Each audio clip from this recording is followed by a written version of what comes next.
Hello everyone, स्वागत है आप सबका आज की इस क्लास में। तो आज की इस क्लास में हम कवर करने वाले हैं पॉलिटी के वो सवाल जो एडिक्विटी ने लास्ट ईयर एसएससी एग्जाम्स में पूछे थे। ठीक है, इसमें हमने सारे ही जितने भी एग्जाम्स थे एसएससी की जो कंडक्ट हुए थे लास्ट ईयर, उनमें जो भी संविधान से रिलेटेड सवाल थे ना, उनको इस वीडियो में हमने इंक्लूड करा है।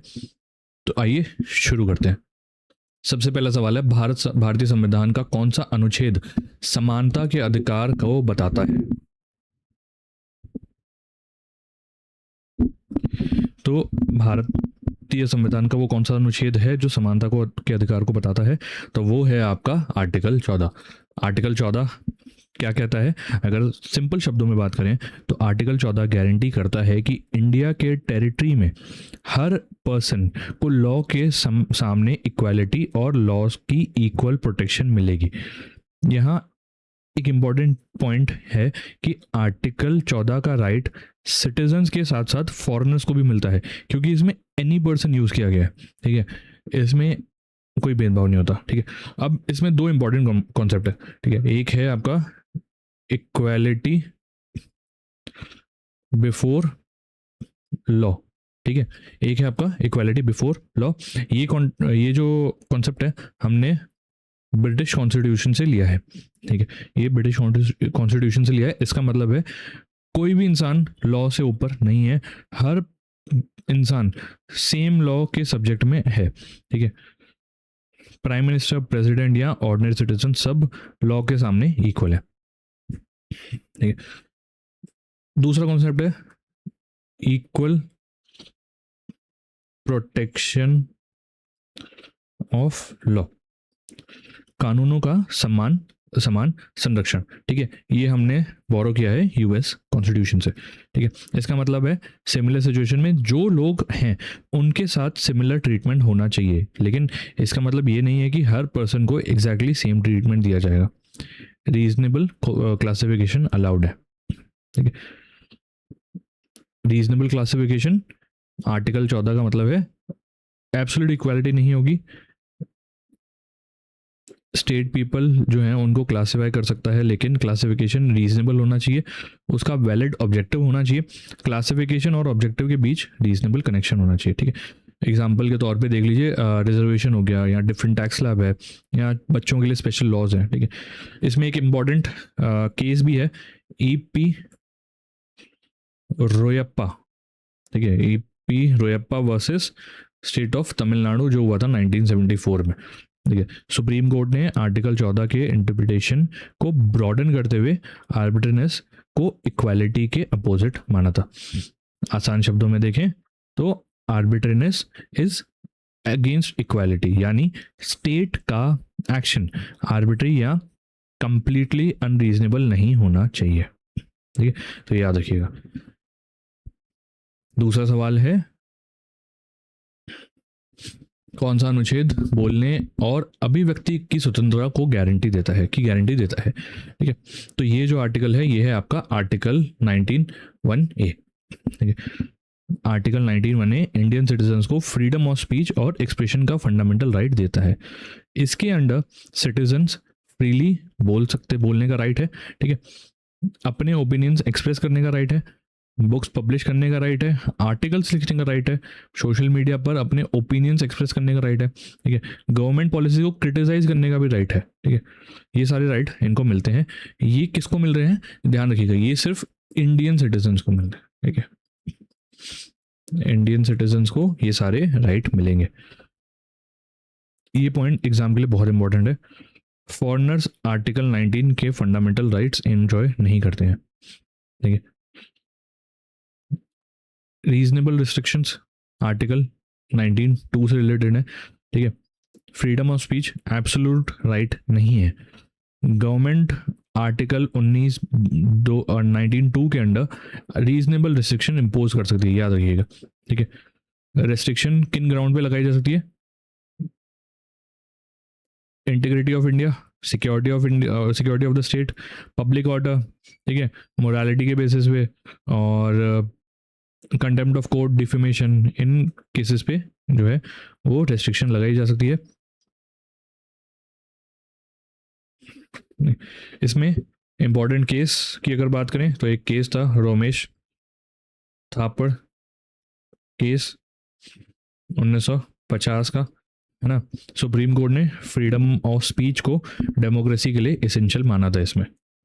और एक और केस जो इससे रिलेटेड है वो है श्रेया सिंघल केस, जो कि था 2015 का। सुप्रीम कोर्ट ने section 66A of IT act को स्ट्राइक डाउन कर दिया था। ये case online freedom of speech के कॉन्टेक्स्ट में बहुत इंपॉर्टेंट है, ठीक है, तो याद रखिएगा। और अगर बात करें, एक चीज़ इसमें ध्यान रखनी है, आर्टिकल 19 केवल के राइट्स ओनली सिटीजन्स को मिलते हैं, ठीक है, सिर्फ सिटीजन्स को ही इसके राइट्स मिलते हैं। कौन सा अनुच्छेद जीवन और व्यक्तिगत स्वतंत्रता के अधिकार से संबंधित है, ठीक है। तो अगर जीवन और व्यक्तिगत स्वतंत्रता की बात करें तो उससे रिलेटेड है आर्टिकल 21। आर्टिकल 21 से रिलेटेड है। आर्टिकल 21 की अगर बात करें सिंपल शब्दों में, तो किसी भी पर्सन को उसके लाइफ या पर्सनल लिबर्टी से सिर्फ लॉ द्वारा एस्टैब्लिश प्रोसीजर के अकॉर्डिंग ही डिप्राइव किया जा सकता है। और इसका ये जो इसके जो राइट्स हैं वो किसको मिलेंगे, इंडियन सिटीजन और फॉरेनर्स दोनों को, ठीक है। यहाँ पर पर्सन वर्ड का यूज़ हुआ है, इसलिए आर्टिकल 21 जो है सिटीजन के साथ साथ फॉरेनर्स को भी प्रोटेक्शन प्रोवाइड करता है ना। इसका एक्सपेंशन सुप्रीम कोर्ट के साथ भी हुआ था, के द्वारा भी हुआ था। जैसे इनिशियली आर्टिकल 21 जो था सुप्रीम कोर्ट ने कंपैरेटिवली नैरो इंटरप्रिटेशन के साथ देखा था, लेकिन फिर एक केस हुआ था मेनका गांधी केस, ठीक है। मेनका गांधी केस कब हुआ था, 1978 में। इसके बाद आर्टिकल 21 का जो स्कोप है ना उसको बहुत ब्रॉड कर दिया गया था। अगर आज की बात करें तो आज आर्टिकल 21 के ब्रॉड इंटरप्रिटेशन के अंडर बहुत सारे राइट्स इंक्लूड कर दिए गए, जैसे right to privacy, right to legal aid, right to livelihood, right to health, shelter, education, ठीक है, ये सारे इसमें इंसर्ट कर दिए गए। और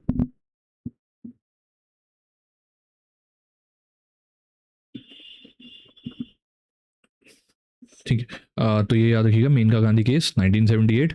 इस केस के बाद सुप्रीम कोर्ट ने एस्टैब्लिश किया कि आर्टिकल 21 में प्रोसीजर एस्टैब्लिश्ड बाय लॉ का प्रोसीजर सिंपली कोई भी प्रोसीजर नहीं हो सकता। प्रोसीजर क्या होना चाहिए, प्रोसीजर होना चाहिए आपका फेयर होना चाहिए, है ना, जस्ट होना चाहिए और रीजनेबल होना चाहिए,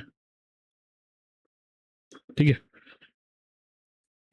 इससे एक और केस रिलेटेड है, पुट्टा स्वामी केस, ठीक है। ये केस कब का था, ये है 2017 का, ठीक है। सुप्रीम कोर्ट ने राइट टू प्राइवेसी को फंडामेंटल राइट डिक्लेयर किया और इसे प्राइमरी आर्टिकल 21 से डिराइव किया था। आर्टिकल 21 की अगर बात करें तो कॉन्स्टिट्यूशन के सबसे इंपॉर्टेंट फंडामेंटल राइट्स में से एक है, इसलिए जरूर याद रखिएगा। कौन सा अनुच्छेद अस्पृश्यता के अनुमूलन से संबंधित है, अबॉलिशन ऑफ अनटचेबिलिटी से रिलेटेड आर्टिकल कौन सा है, तो वो है आपका आर्टिकल 17, ठीक है। आर्टिकल 17 जो है untouchability in any form is abolished, ठीक है, यानी कॉन्स्टिट्यूशन ने अनटचेबिलिटी को कंप्लीटली अबॉलिश कर दिया है और इसकी प्रैक्टिस को प्रोहिबिट भी करता है। इसके प्रोविजन का वायलेशन लॉ के अंडर पनिशेबल है। रिलेटेड लॉ कौन सा है, इससे रिलेटेड लॉ है आपका protection of civil rights act, ठीक है, 1955। ये एक्ट आर्टिकल 17 के कॉन्स्टिट्यूशनल प्रोटेक्शन को इम्प्लीमेंट करने के लिए इंपॉर्टेंट लेजिस्लेशन है, ठीक है, तो ये याद रखिएगा।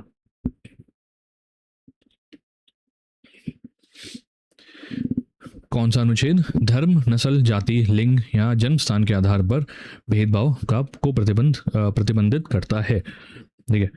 तो ये कौन सा आर्टिकल है, ये है आपका आर्टिकल 15। आर्टिकल 15 जो है उसके अकॉर्डिंग स्टेट किसी भी सिटीजन के अगेंस्ट सोली इन ग्राउंड पर डिस्क्रिमिनेशन नहीं कर सकता। कौन से हैं, रिलीजन, रेस, कास्ट, सेक्स या प्लेस ऑफ बर्थ, ठीक है, 5 ग्राउंड है, इन पे डिस्क्रिमिनेशन बिल्कुल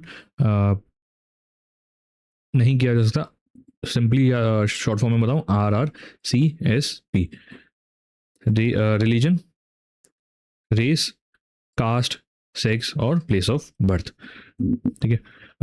आर्टिकल 15 डिस्क्रिमिनेशन को प्रोहिबिट करता है, लेकिन स्टेट को स्पेशल प्रोविजन बनाने से नहीं रोक सकता है, ठीक है, फॉर सर्टेन डिसएडवांटेजेड ग्रुप्स, ठीक है। स्टेट किन के लिए स्पेशल प्रोविजन बना सकता है? औरतें, बच्चे, SC ST, सोशली और इकोनॉमिकली बैकवर्ड क्लास और EWS के लिए। इसमें एक अमेंडमेंट एक्ट की अगर बात करें, important amendment act 93rd amendment act जो 2005 में आया था, इस अमेंडमेंट के थ्रू आर्टिकल 15 में प्रोविजंस ऐड किए गए थे जो सोशली और एजुकेशनली बैकवर्ड क्लासेस है और SC ST के लिए एजुकेशनल इंस्टीट्यूशन में स्पेशल प्रोविजन से रिलेटेड है, ठीक है, including private education institutions also, ठीक है, ये याद रखिएगा। और इसके अलावा एक और अमेंडमेंट था आर्टिकल 103 कॉन्स्टिट्यूशनल अमेंडमेंट एक्ट 2019। इस अमेंडमेंट के थ्रू EWS रिजर्वेशन के लिए कॉन्स्टिट्यूशनल प्रोविजंस इंट्रोड्यूस किए गए थे ना। कौन सा अनुच्छेद सार्वजनिक रोजगार के अवसर की समानता से संबंधित है? ठीक है, तो equality of opportunity in public employment से रिलेटेड कौन सा आर्टिकल है? वो है आपका आर्टिकल 16। आर्टिकल 16 इंडियन सिटीजन्स को गवर्नमेंट जॉब और पब्लिक एम्प्लॉयमेंट के मैटर्स में इक्वालिटी ऑफ अपॉर्चुनिटी प्रोवाइड करता है, यानी स्टेट के अंडर एम्प्लॉयमेंट या अपॉइंटमेंट के मैटर्स में सिटीजन्स को इक्वल अपॉर्चुनिटी मिलनी चाहिए। ठीक है, सेम है, कोई भी डिस्क्रिमिनेशन नहीं होगा based on grounds of religion, race, caste, sex, distant, place of birth और रेजिडेंस। ठीक है, याद रखिएगा।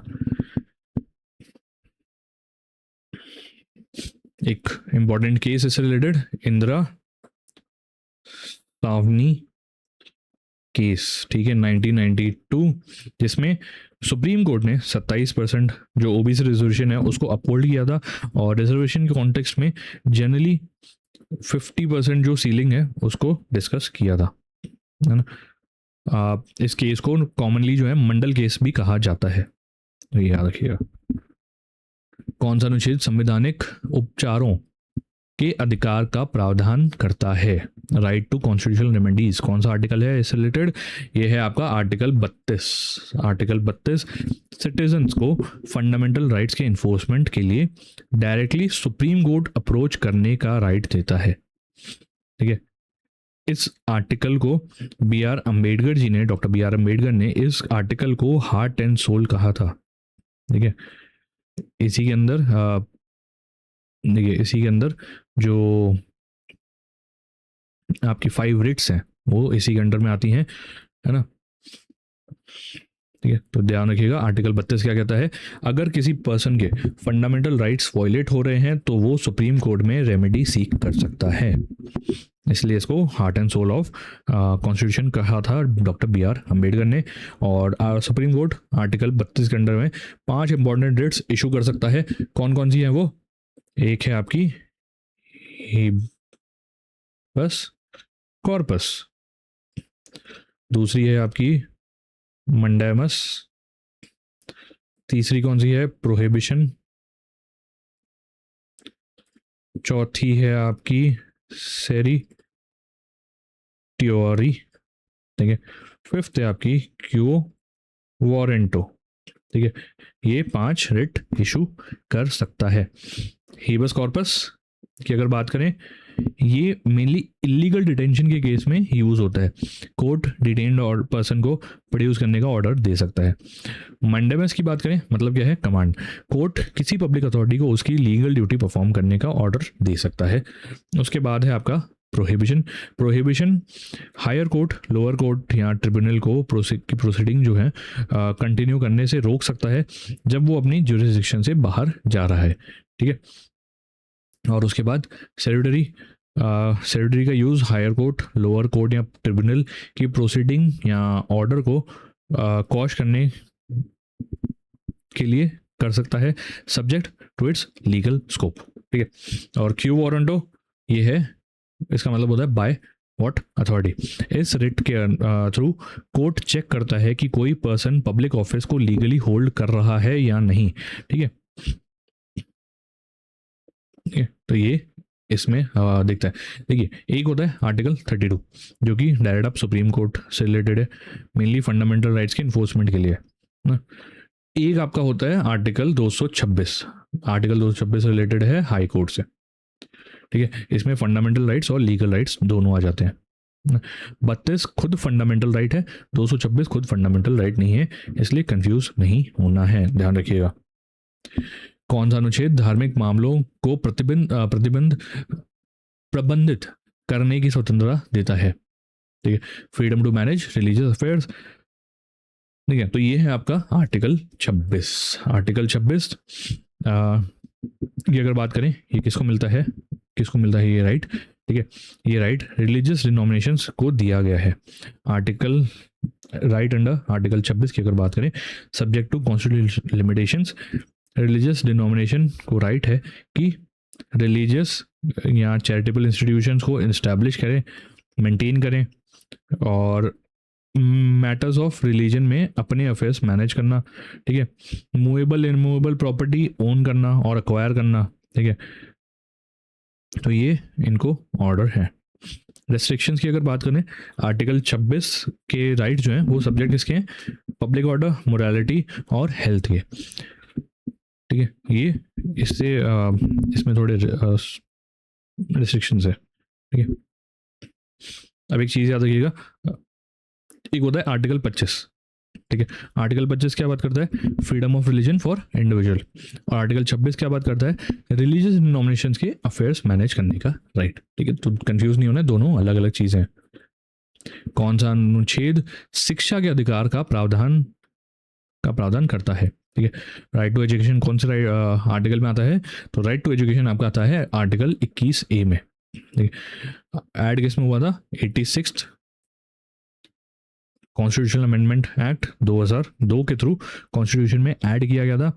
इम्प्लीमेंटेड थ्रू इस राइट को इम्प्लीमेंट करने के लिए right of children to free and compulsory education act 2009 में लाया गया था। कवरेज की अगर बात करें तो आर्टिकल 21A में 6 से 14 साल के बच्चों को कवर किया जाता है, यानी 6 से 14 साल के बच्चों के लिए फ्री और कंपल्सरी एजुकेशन का प्रावधान है। ठीक है, फीचर देख लीजिए, फ्री कंपल्सरी एजुकेशन और RTE एक्ट। ठीक है, neighbourhood schooling framework under the RTE act. कौन सा अनुच्छेद राज्य शब्द को परिभाषित करता है? ठीक है, डेफिनेशन ऑफ स्टेट कौन से आर्टिकल में आता है? वो आता है आपके आर्टिकल 12 में। आर्टिकल 12 इंपॉर्टेंट है क्योंकि पार्ट 3 के फंडामेंटल राइट्स को मेनली स्टेट के अगेंस्ट इन्फोर्स किया जा सकता है, इसलिए ये समझना इंपॉर्टेंट है कि कॉन्स्टिट्यूशन में स्टेट का मीनिंग क्या है। अब आर्टिकल 12 के अकॉर्डिंग स्टेट में इंक्लूड क्या होते हैं?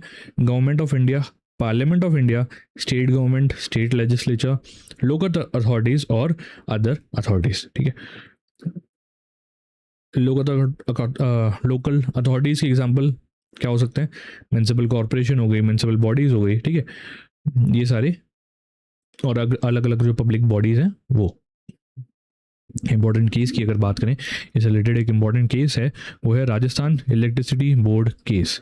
सुप्रीम कोर्ट ने अदर अथॉरिटीज की इंटरप्रिटेशन को ब्रॉडन किया और इस्टेब्लिश किया कि सर्टेन गवर्नमेंट बॉडीज आर्टिकल 12 के अंडर स्टेट हो सकते हैं। ठीक है, ये इसमें आया था।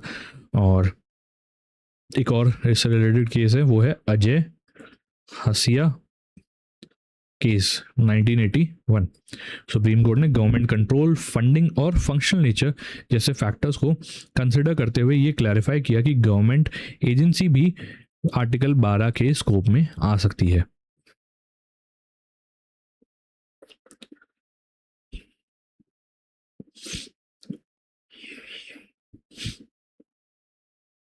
अब बात आती है संविधान का कौन सा अनुच्छेद उपाधियों के उन्मूलन से संबंधित है?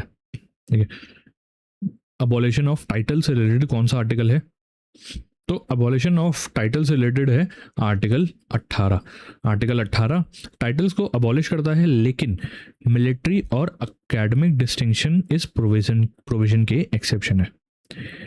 इंडियन सिटीजन्स फॉरेन स्टेट से टाइटल एक्सेप्ट नहीं कर सकते हैं, ये याद रखिएगा इसमें।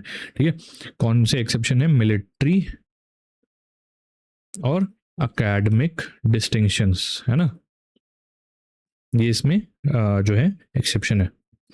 कौन सा अनुच्छेद धर्म की स्वतंत्रता की गारंटी देता है? तो धर्म की स्वतंत्रता, फ्रीडम ऑफ रिलीजन की अगर बात करें तो वो आता है आपके आर्टिकल 25 में। ठीक है, आर्टिकल 25 हर पर्सन को फ्रीडम ऑफ कॉन्शियंस और रिलीजन को प्रोफेस, प्रैक्टिस और प्रोपोगेट करने का राइट देता है, लेकिन ये राइट पब्लिक ऑर्डर, मोरालिटी और हेल्थ के सब्जेक्ट पर सब्जेक्टिव है।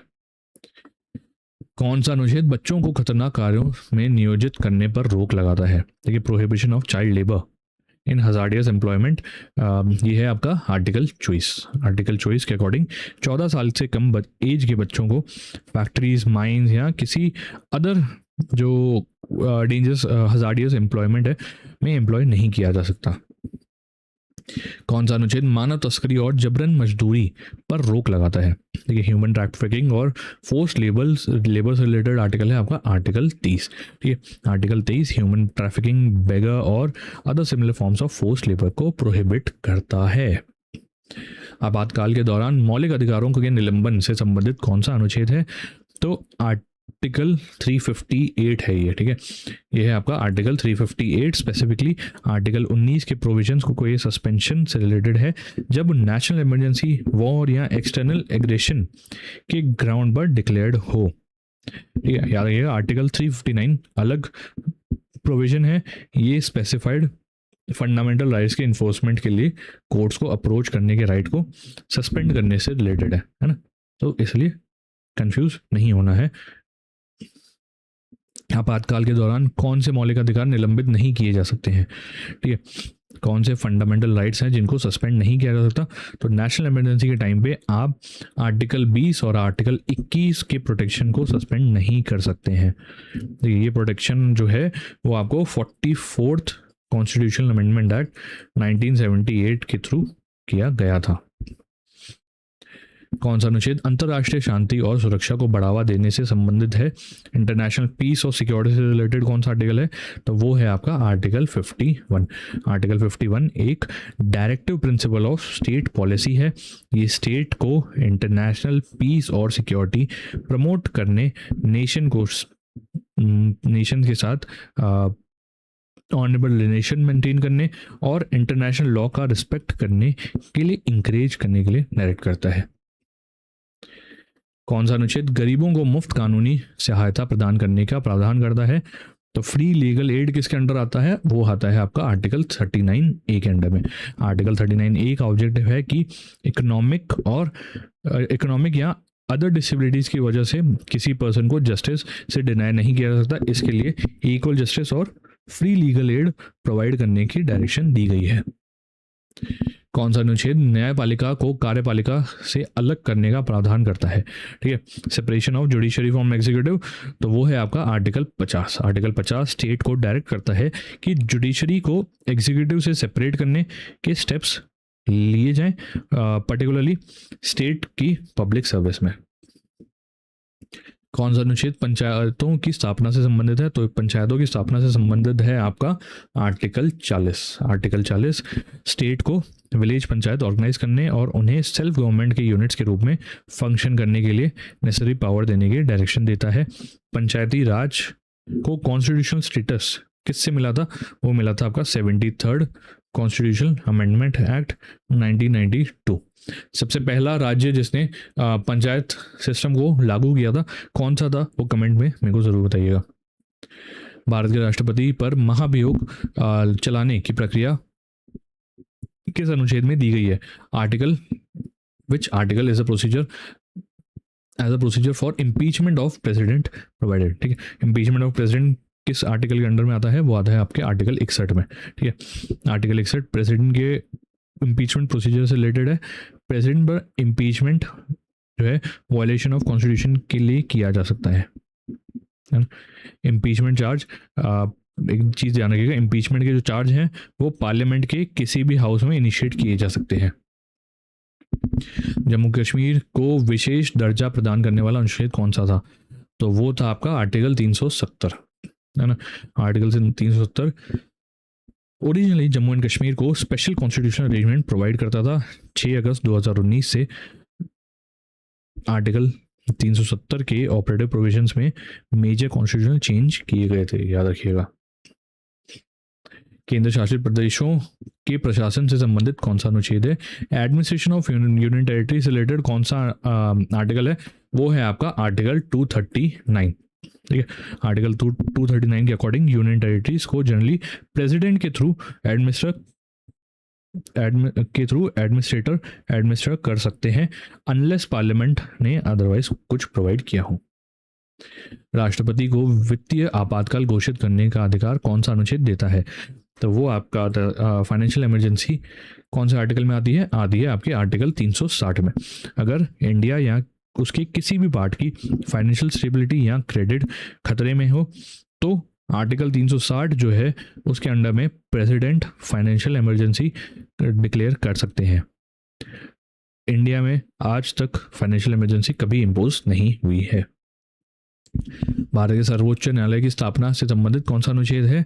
तो सुप्रीम कोर्ट ऑफ इंडिया के एस्टैब्लिशमेंट से रिलेटेड है आपका आर्टिकल 124। ठीक है, आर्टिकल 124 इंडिया के सुप्रीम कोर्ट की एस्टैब्लिशमेंट और कॉन्स्टिट्यूशन से रिलेटेड है। इसमें सुप्रीम कोर्ट के जज से रिलेटेड प्रोविजंस भी इंक्लूडेड हैं। संसद को राष्ट्रीय हित में राज्य सूची के विषयों पर कानून बनाने की शक्ति कौन सा अनुच्छेद देता है? ठीक है, which article empowers parliament to make laws on subject in the state list in national interest। ठीक है, तो वो देता है आपका आर्टिकल 249। आर्टिकल 249 के अंडर पार्लियामेंट स्टेट लिस्ट के किसी भी मैटर पर लॉ बना सकती है और अगर राज्यसभा रेजोल्यूशन पास करके डिक्लेयर करे कि नेशनल इंटरेस्ट में ऐसा करना नेसेसरी है। एक चीज़ याद रखिएगा, इस रेजोल्यूशन को मेंबर्स प्रेजेंट और वोटिंग के द्वारा 2/3 मेजॉरिटी से पास होना चाहिए, है ना, तभी ये पास हो सकता है। पर्यावरण की सुरक्षा से संबंधित कौन सा अनुच्छेद है? तो पर्यावरण की सुरक्षा से प्रोटेक्शन ऑफ एनवायरनमेंट से रिलेटेड है आपका आर्टिकल 48A। ठीक है, आर्टिकल 48A स्टेट को एनवायरनमेंट को प्रोटेक्ट और इम्प्रूव करने और फॉरेस्ट और वाइल्ड लाइफ को सेफगार्ड करने की डायरेक्शन देता है। आर्टिकल 48A की अगर बात करें तो 42nd कॉन्स्टिट्यूशनल अमेंडमेंट एक्ट 1976 के थ्रू इसको ऐड किया गया था। समान नागरिक संहिता यूनिफॉर्म सिविल कोड का प्रावधान किस अनुच्छेद में है? यूसीसी का प्रावधान आपका है आर्टिकल 44 में। अल्पसंख्यकों को शैक्षणिक संस्थानों की स्थापना और प्रशासन का अधिकार कौन सा अनुच्छेद देता है? तो which article gives minorities the right to establish and administer educational institutions। तो ये आपका देता है आर्टिकल 30, है ना। आर्टिकल 30 जो है रिलीजियस और लिंग्विस्टिक माइनॉरिटीज़ को अपनी चॉइस के एजुकेशनल इंस्टीट्यूशंस एस्टैब्लिश और एडमिनिस्ट्रेशन का राइट देता है। संसद को संविधान में संशोधन करने का अधिकार कौन सा अनुच्छेद देता है? तो वो है आपका आर्टिकल 368। आर्टिकल 368 पार्लियामेंट की कॉन्स्टिट्यूशन अमेंड करने की पावर और प्रोसीजर से रिलेटेड है ना।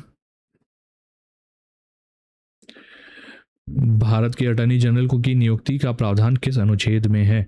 तो अटॉर्नी जनरल ऑफ इंडिया से रिलेटेड कौन सा आर्टिकल है? तो वो है आपका आर्टिकल 76।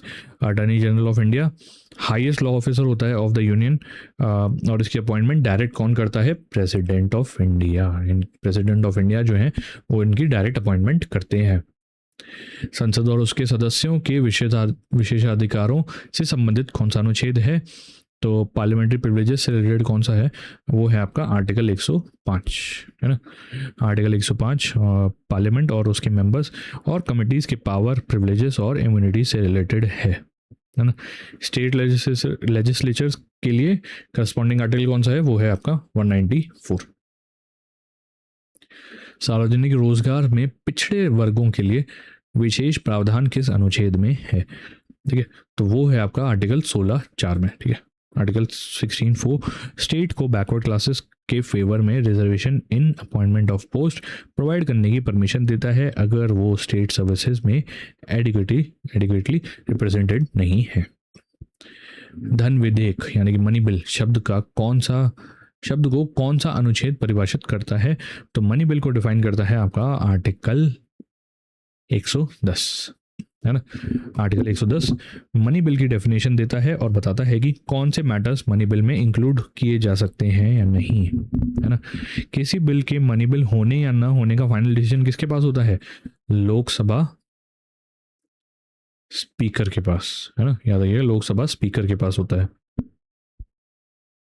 प्रत्येक राज्य के लिए समेकित निधि कंसोलिडेटेड फंड का प्रावधान किस अनुच्छेद में है?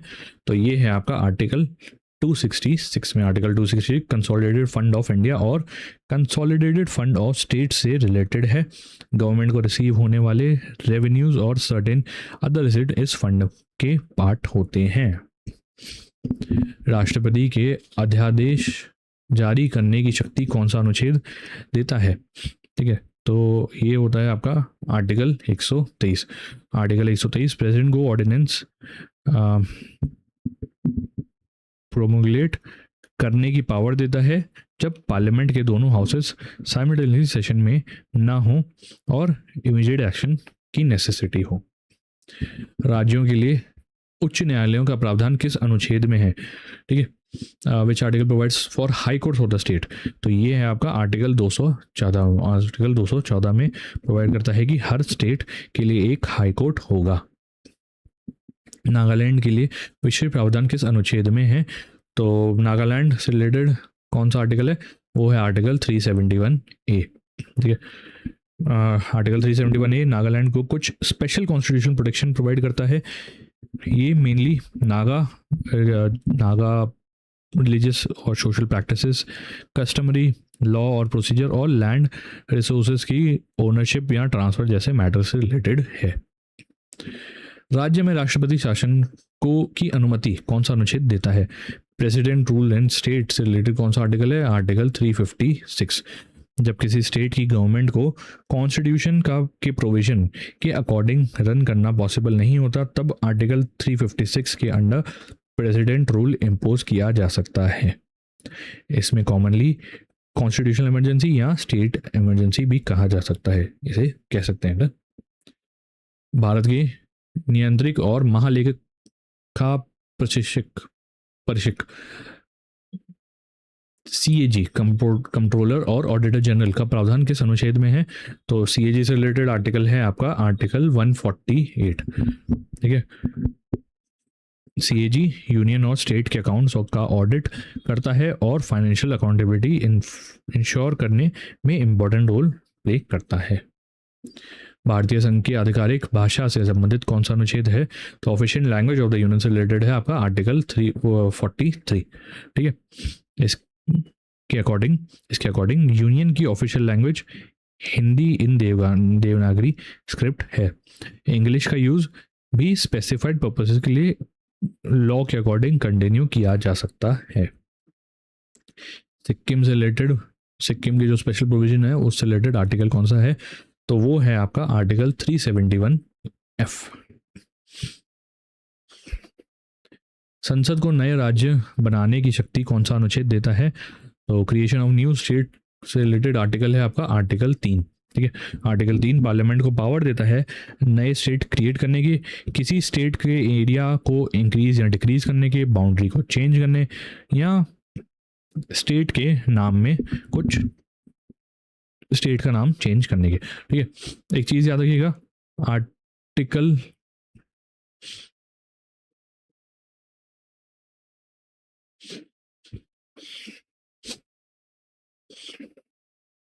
नए राज्यों के संघ में प्रवेश और यहाँ स्थापना से संबंधित कौन सा अनुच्छेद है?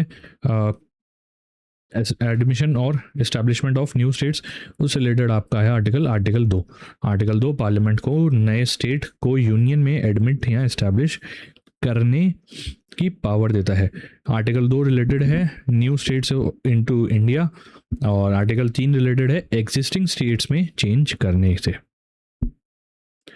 राज्यपाल के कार्यकाल से संबंधित कौन सा अनुच्छेद है? तो राज्यपाल term of office of governor से रिलेटेड आपका आर्टिकल है 156। आर्टिकल 156 के अकॉर्डिंग गवर्नर प्रेसिडेंट के प्लेजर पर ऑफिस होल्ड करता है। नॉर्मली गवर्नर का टर्म 5 साल का होता है ना, ये याद रखिएगा। जैसे प्रेसिडेंट का इम्पीचमेंट और कई प्रोसीजर है ना, पर गवर्नर का कोई इम्पीचमेंट प्रोसीजर नहीं होता है। प्रेसिडेंट गवर्नर को रिमूव कर सकते हैं। संसद और विधान सभाओं में एंग्लो इंडियन समुदाय के लिए विशेष प्रतिनिधित्व का प्रावधान किस अनुच्छेद में था? ठीक है, तो ये आपका था आर्टिकल 331 में। आर्टिकल 331 ओरिजिनली प्रेसिडेंट को पावर देता था कि अगर एंग्लो इंडियन कम्युनिटी लोकसभा में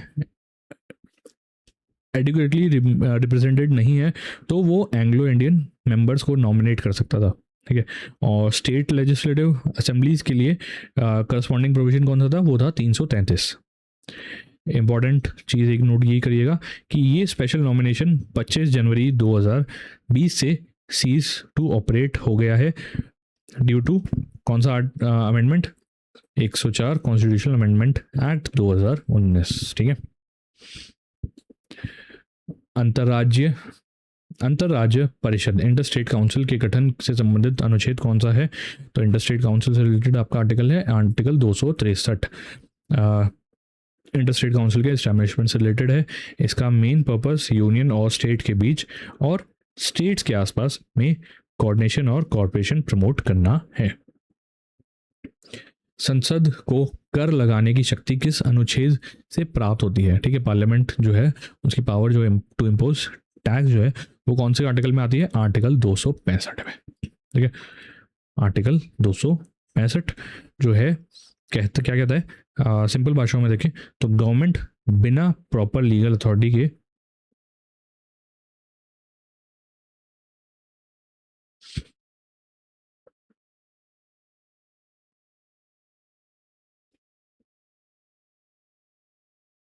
कोई टैक्स इम्पोज यहाँ कलेक्ट नहीं कर सकती है ना।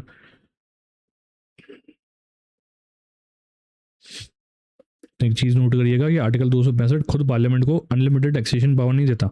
ये मेनली कॉन्स्टिट्यूशन प्रिंसिपल इस्टेब्लिश करता है कि टैक्सेशन के लिए लॉ की अथॉरिटी को मैंडेटरी है।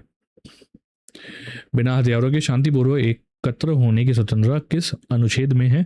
पीसफुल असेंबली विदाउट आर्म्स है आपके आर्टिकल 19(1)(b) में, है ना। इंडियन सिटीजन को पीसफुली विदाउट आर्म्स असेंबल करने का राइट देता है ये। ठीक है, इस राइट पर आर्टिकल 19(3) जो है के अंडर रीजनेबल रेस्ट्रिक्शन लगाई जा सकती है। सरकार को प्रारंभिक बाल्यावस्था की देखभाल और शिक्षा प्रदान करने का निर्देश कौन सा अनुच्छेद देता है? तो अर्ली चाइल्डहुड केयर और एजुकेशन से रिलेटेड कौन सा आर्टिकल है, वो है आर्टिकल 45, है ना। आर्टिकल 45 स्टेट को डायरेक्ट करता है कि 6 साल तक के बच्चों के लिए अर्ली चाइल्डहुड केयर और एजुकेशन प्रोवाइड करना है। ठीक है, आर्टिकल 45 जो है को 86 कॉन्स्टिट्यूशनल अमेंडमेंट एक्ट 2002 के थ्रू मॉडिफाई किया गया था, याद रखिएगा। स्मारकों और ऐतिहासिक महत्व के स्थानों को की सुरक्षा से संबंधित अनुच्छेद कौन सा है? प्रोटेक्शन ऑफ मॉन्यूमेंट्स रिलेटेड है आपका आर्टिकल 49। ठीक है, आर्टिकल 49 स्टेट को नेशनल इंपॉर्टेंस के मॉन्यूमेंट्स, प्लेसेस और ऑब्जेक्ट्स को ऑफ आर्टिस्टिक या हिस्टोरिक इंटरेस्ट को प्रोटेक्ट करने का डायरेक्शन देता है। राष्ट्रपति और राज्यपालों को पद पर रहते हुए कानूनी कार्रवाई से संरक्षण किस अनुच्छेद में मिलता है?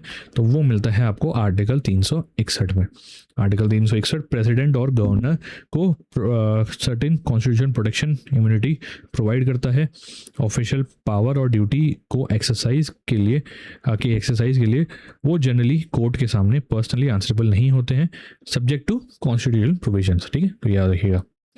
संसद को नागरिकता से संबंधित कानून बनाने का अधिकार कौन सा अनुच्छेद देता है? तो ये आपको देता है आर्टिकल 11। ठीक है, आर्टिकल 11। अल्पसंख्यकों के हितों की सुरक्षा का प्रावधान किस अनुच्छेद में है? Protection of interest of minorities है आपका आर्टिकल 29 में। आर्टिकल 29 उन सेक्शंस ऑफ सिटीजन्स के इंटरेस्ट को प्रोटेक्ट करता है जिनकी डिस्टिंक्ट लैंग्वेज, स्क्रिप्ट या कल्चर है। ये सिटीजन्स को सर्टेन ग्राउंड्स पर स्टेट मेंटेन्ड या स्टेट एडेड एजुकेशनल इंस्टीट्यूट में एडमिशन डिनाई करने से भी प्रोटेक्ट करता है। अब आखिरी सवाल, भारत में किस राज्य में सबसे ज़्यादा बार राष्ट्रपति शासन लागू हुआ है? ठीक है, तो सबसे ज़्यादा बार अगर प्रेसिडेंट रूल की अगर बात करें तो वो सबसे ज़्यादा बार उत्तर प्रदेश में लागू किया गया है। चलिए, इसी के साथ आज का सेशन यहीं समाप्त होता है। उम्मीद करता हूँ क्लास पसंद आई होगी। कोई भी डाउट हो कमेंट में ज़रूर बताइएगा और चैनल को सब्सक्राइब कर लीजिए ताकि आगे ऐसे इन्फॉर्मेटिव वीडियोस आपको मिलते रहें। तब तक के लिए मिलते हैं क्लास में। Bye bye.